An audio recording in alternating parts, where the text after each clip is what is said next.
இயேசு கிறிஸ்துவில் எனக்கு பிரியமானவர்களே, இன்றைக்கு 3 வார்த்தைகள் முக்கியத்துவம் பெறுகின்றது. விசுவாசம், தாழ்ச்சி மற்றும் இயேசுவின் வல்லமையை புரிந்து கொள்ளுதல்.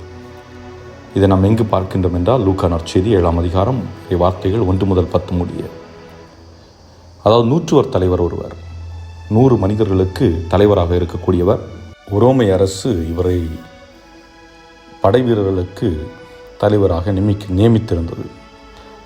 இவர் அந்த படை வீரர்களுக்கு மட்டுமல்ல, மாறாக அந்த பகுதியில் இருந்த மக்களை கண்காணித்து அதில் வருகின்ற செய்திகளை, மக்களை பற்றிய செய்திகளை உரோமை அரசு கொடுக்க வேண்டும். இதுதான் இவருடைய பணி.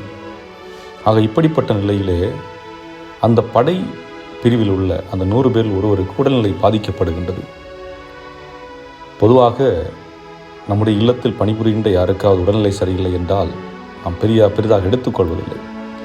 ஆனால் இங்கே அந்த மனிதன், இயேசு அந்த பக்கமாக வருகிறார் என்ற செய்தியை கேள்விப்பட்டு அந்த மனிதன் மீது பரிவு கொண்டு அந்த மனிதனை குணப்படுத்துவதற்காக இயேசுவிடம் ஆட்களை அனுப்புகின்றார். ஆக முதலாவதாக படை பிரிவின் தலைவராக இருந்த மனிதர் தாழ்ச்சி உள்ளம் கொண்டவராக இருப்பதை பார்க்க முடியும். அதாவது பிறர் மீது அக்கறை கொண்டவர் மனிதராக இருப்பதை பார்க்க முடிகிறது. இதுவும் ஒரு யூதர் அல்ல, பிற இனத்தை சார்ந்த ஒரு மனிதர். அப்படிப்பட்ட சூழலில் இயேசு அவரை கண்காணிக்கின்றார். இரண்டாவதாக, அவர் தன்னுடைய சமூகத்தை சார்ந்த மனிதர்களை இயேசுவிடம் அனுப்பவில்லை, மாறாக யூதர்களை தான் அனுப்புகின்றார். பொதுவாக யூதர்கள் இந்த மனிதர்களுக்கு எதிராக செயல்படக்கூடியவர்கள். ஆனால் எப்படி யூதர்கள் இவருக்காக பரிந்து பேச வந்தார்கள் என்றால், இவர் யூதர்கள் மீது நல்ல ஒரு பற்று வைத்திருந்தார். அவருடைய தேவைகள் நிறைவு செய்து கொண்டிருந்தார். அவர்கள் வழிபடுவதற்கு தொழுகை கூடத்தை கட்டி கொடுத்திருந்தார். இப்படியாக அந்த மனிதர்களிடத்தில் நல்ல ஒரு உறவை கொண்டிருந்ததால் அந்த மனிதர்கள் அவருக்காக இயேசுவிடம் பேச வருகின்றார்கள்.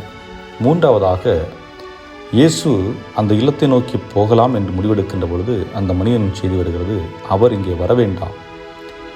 காரணம், அவர் எனது இல்லத்தில் வருவதற்கு நான் தகுதியற்றவன், நான் ஒரு பாவி. தன்னுடைய பதவி அதிகாரத்தை மேன்மைப்படுத்தாமல் தான் ஒரு தவறு இழைக்கக்கூடிய ஒரு மனிதன், பலவீனம் உள்ள மனிதன் என்பதை அவன் ஏற்றுக்கொண்டு என்ன சொல்லுகின்றான், இயேசு அங்கிருந்து அவருடைய வார்த்தைகளை சொன்னால் போதும். அதாவது இங்கே வந்துதான் குணப்படுத்த வேண்டிய அவசியம் அல்ல, அங்கே இருந்தே இயேசு தன்னுடைய வார்த்தையினால் அவன் குணமாகட்டும் என்று சொன்னால் இவன் குணமாகி விடுவான். அப்போ எப்படிப்பட்ட நம்பிக்கை என்பதை பாருங்கள். ஆழமான இயேசு மீது கொண்ட நம்பிக்கை என்பது இயேசுவுக்கு அவன் எப்படிப்பட்ட மனிதன் என்று புரிய வைக்கிறது. அதை போன்று இயேசுவும் அந்த மனிதரை யூதர்கள் மத்தியிலே பாராட்டுகின்றார். ஆகவே அன்புக்குரியவர்களே, நாம் எங்கிருந்து வருகிறோம் என்பது முக்கியமல்ல, எப்படிப்பட்ட குடும்பத்திலிருந்து வருகின்றோம் என்பது முக்கியமல்ல. நான் நம்பிக்கையை வளர்த்திருக்கின்றேனா, ஆழமான நம்பிக்கை எனக்கு இயேசு மீது இருக்கிறதா என்பதை பார்க்க வேண்டும்.